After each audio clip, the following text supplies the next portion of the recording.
You see the little shit going. That's a video.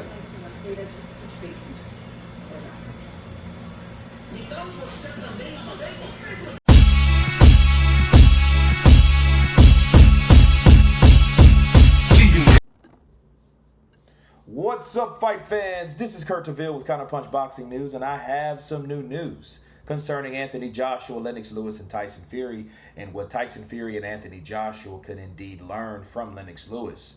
Okay, Lennox Lewis is, or was, should I say, in the similar situation as Tyson Fury and Anthony Joshua. Okay, it started back in 1999 when Lennox Lewis put his WBC belt up against the WBA and the IBF belt holder, Evander Holyfield.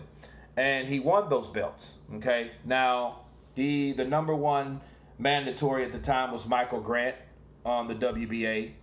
The IBF, or should I say the WBC, the IBF belonged to David Tua, because David Tua stayed number one after he defeated Hasim Rahman back in 97, guys. So this goes a long way back. And we had these guys that were all mandatories. David Tua, Michael Grant, and Evander Holyfield had John the Quiet Man Ruiz as also a mandatory, and he was able to take Lennox Lewis to court, strip Lennox Lewis of the WBA. Okay, therefore, Holyfield and John the Quiet Man Ruiz fought for it. Then he beat Ruiz. Then Holyfield beat. Then he beat Ruiz. Then Ruiz beat him, and they fought for a third time. Okay, so of course he was going to fight Ruiz, but he got upset by Hasim Rahman. Okay, just like Joshua was upset by Andy Ruiz. Okay, so it was one of those similar things where these belts can change hands. Now, Joshua's in the same situation. He has to fight Kubrat Pulev for the IBF.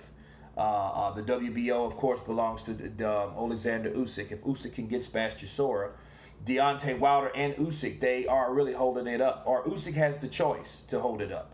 Okay, because he's the WBO mandatory. Usyk already stated that he wants Anthony Joshua. Okay, he doesn't really want to fight Derek Chisora. If he had a choice, he would fight Anthony Joshua right away.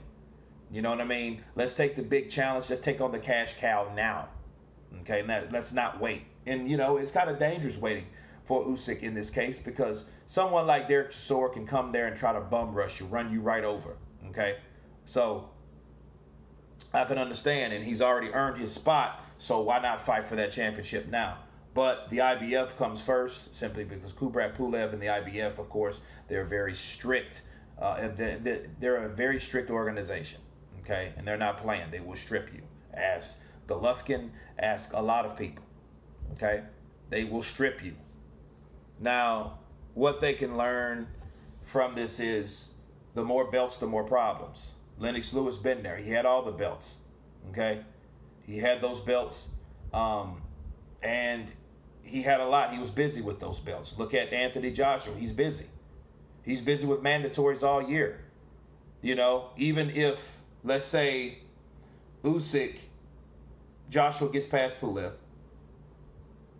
Usyk gets past Chisora, do you think Alexander Usyk would want to wait until Anthony Joshua fight for undisputed and then take that on, or fight for the other belt? Well, yeah, for undisputed. You think he would want to wait, or you think he would rather take his mandatory position?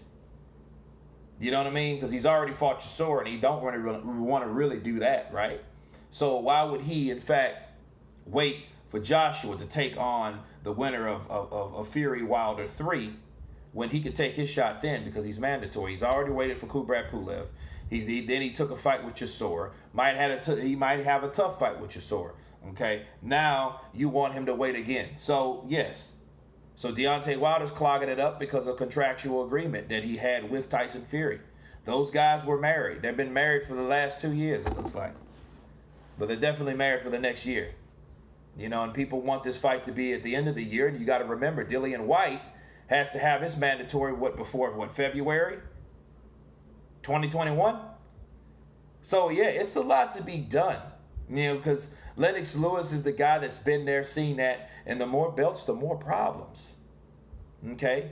Especially, I think the problem was the worst thing they could have ever done with Tyson Fury and Deontay Wilder was sign a two-way agreement. That was just stupid. You know what I mean? Now, if it was one way because Deontay Wilder was the A side in that situation, but it was a merging between ESPN and PBC Fox, so, you know, I can understand him doing that, but then you've already fought. You know, let that be the done deal. Let the second fight be the fight that needs to show who's the best and leave everything up to the rest. That should have been the case. But now, no, it's a two-way agreement. They can, you know, they can exercise it, and they did. Okay? Deontay Wilder did. He did it. We gonna rise like the phoenix in the ashes. My people, your king is here. I will fight to the death. That shit was hilarious. But and very moving. But yeah, so it's a lot of things that's involved with these sanctioning bodies, these belts. So if you have these belts, you have to understand it's a lot of responsibility. And Anthony Joshua and Tyson Fury, they will know, you know, like Tyson Fury. He's caught up in that contractual agreement. You know, not the WBC. He's free as a bird. He can fight a voluntary if he wants to. You know what I mean? But he has to fight Dillian White. If he doesn't fight anybody else, he has to fight him by February 2021. But anyway, you guys tell me what you think of the similarities of Big Brother Lennox Lewis and Tyson Fury and Anthony Joshua. Of course, please subscribe. And you guys can counterpunch. Peace.